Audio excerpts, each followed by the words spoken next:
All right, so let's talk about the two-headed monster.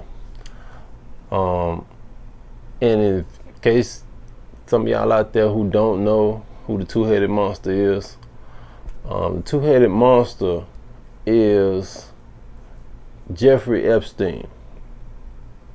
Jeffrey Epstein is the two-headed monster in the fact that he is a billionaire that wanted to have his head, his head, saved in a freezer. He wanted his head frozen. We'll see, if he can get that now. But he wanted his head frozen.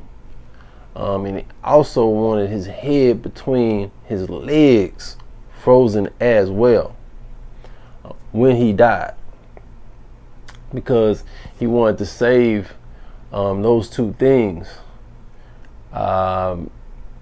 in case there was a way to reincarnate him. So that way he still have the two things that, mattered the most to him on preservation mode, in which it can be reincarnated. So that's why Jeffrey Epstein is the two-headed monster. These billionaires, they have so much money. I mean, I suppose if I was a billionaire, I would, venture off in all these type of ideas. Like, at some point, y'all, it's going to come a time in our world, the time may already be now, to be frank with you. But there's going to come a time in our world where you have millionaires and billionaires, particularly the billionaires, but millionaires as well, who will be able to purchase time. They're going to be able to purchase life. In other words, the average human is, going to live how long, right? Whatever the calculation is. I don't know, it's 80, 85 years. There's a set number of years that a human being can live. I think it's like 120 years. Have we ever had anybody past 120 years that live? So what's going to happen is they're going to invent, and they're already in the process of doing this. Make no mistake about it. They're going to invent ways in which you can live longer. But obviously it's going to cost you a pretty doggone penny in order to, have this type of extension added on to your normal lifespan as a human being. But they're inventing new ways right now, doing all the stem cell manipulation of the cells.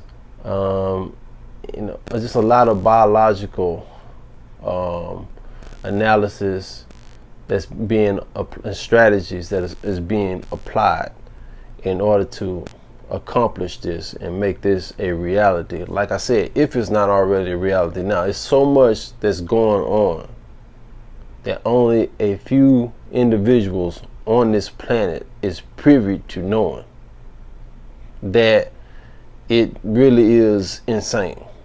I'm just be honest with you. There's so much going on in the dark, behind closed doors. I'm not talking about just the United States of America. I'm talking about, Russia. I'm talking about China. I'm talking about the powers of the world. I'm talking about Great Britain. It's a lot of information that's being withheld from the public for various different reasons why. But they may already have where you can purchase, you can have money, and you'll be able to buy, another 100 years or another 200 years, however many more years that you can add on to the human life. They may have already discovered a way to add this extension to the human being, to where a human being can live 200 and 300 years. I'm just telling y'all, this right here, this ball is rolling. They got it rolling. Okay? And it may already be a reality, but it's definitely going to come to that point. Make no mistake about that. It's definitely going to come to that point where you'll be able to purchase, like going into a Walmart or going into a mall or buying something offline. You'll be able to purchase. You know, you have to probably physically go. I'm pretty sure you have to physically go into the laboratory or the hospital, wherever they perform these procedures. But you'll be able to purchase additional lifespans onto your already normal life to allow you to live for another extra 100 or hundreds or more years.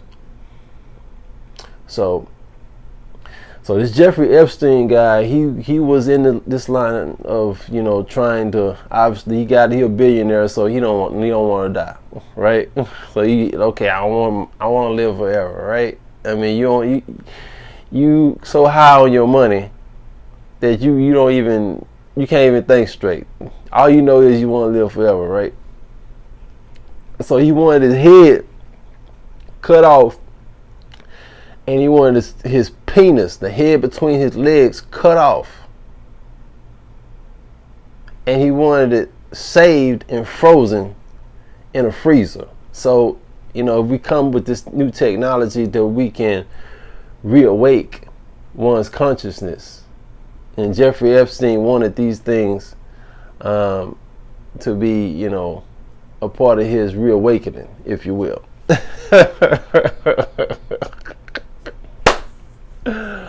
I don't know, you know, if he's met this thing now that, you know, he decided to take his own goddamn life in his cell, in his prison cell. Earlier this morning, Jeffrey Epstein, you heard me correctly, did take his own life in his prison cell. He hanged himself. This was his second attempt, apparently. The first time he attempted to hang himself, he was unsuccessful in his efforts. But they did find rope marks around his neck, or a sheet mark. I'm pretty sure he hung himself with a sheet. But they found the ligature marks around his neck the first time he tried to do it. And he, again, was unsuccessful at it. This time, he, in fact, was successful at it. And the thing about it is you have a lot of, he's in there, Jeffrey Epstein, because he was basically a slime bag. He was a slime bag because he was getting underage young girls, teenage girls, 14, 15, 16-year-old girls. And, he was basically making them sex slaves. This is illegal. A lot of states say, the legal age of consent for people to have sex is 17 years old, okay? But a large number of states have 16 years old as the legal age of consent. Now, I'm just asking a question, because I hear a lot of people say, oh, well, I was 17, or I was this 16, I was 18. Do we have the legal age of consent correctly in the United States of America? Should there be something more constitutional in regards to the legal age of consent for minors to have sex with anyone who they choose to have sex with?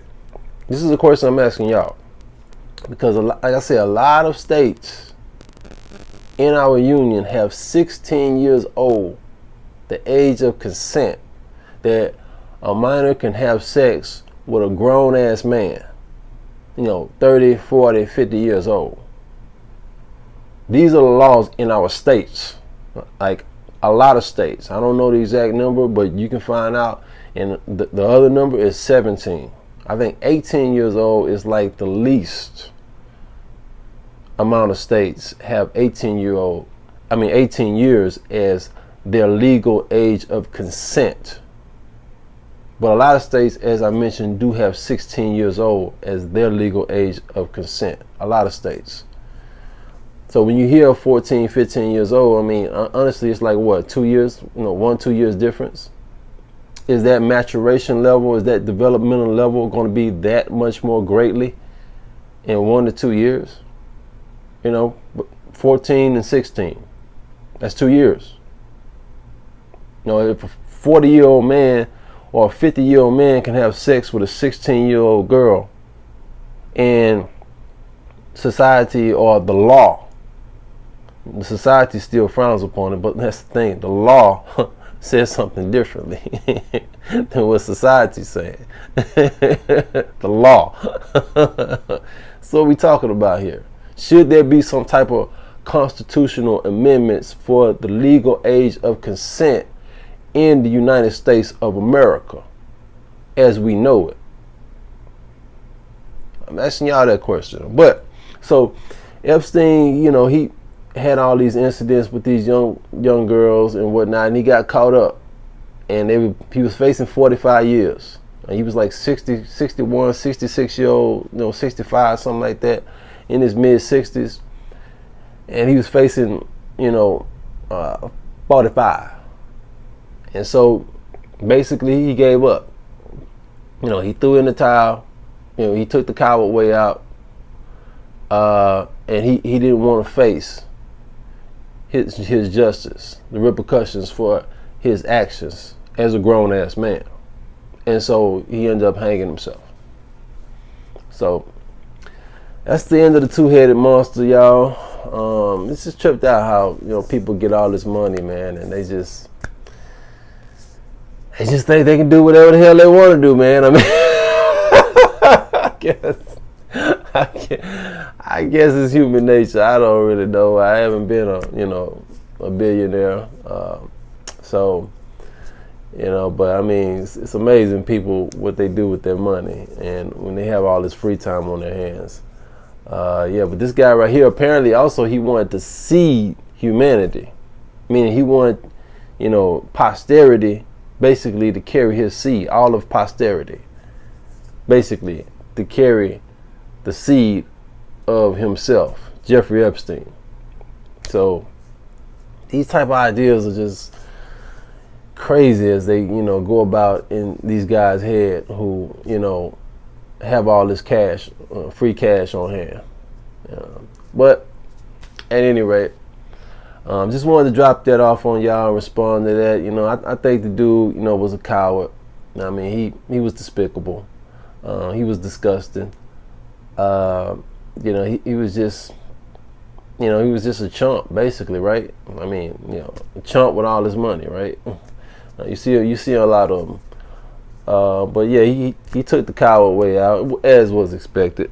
You know, he ain't the type that's gonna stand face to face with the devil and not blink. You know what I'm saying? So yeah, that's what he was. He's a scum bucket ass dude. You know what I'm saying? He on the other side now, and you know, all the victims, you know, people who feel like who legitimately were victims of Jeffrey Epstein. You know, my condolences if you feel like that lady justice was not properly served in this particular case. But he is out here. All right, y'all. This is Gorgeous Responds, by the way. I am Gorgeous. Please hit that and subscribe to Gorgeous Responds channel. I'll keep you guys tuned in on stuff that maybe you're not too tuned in on, and you will find entertaining and educational as well. Thank you for watching the video.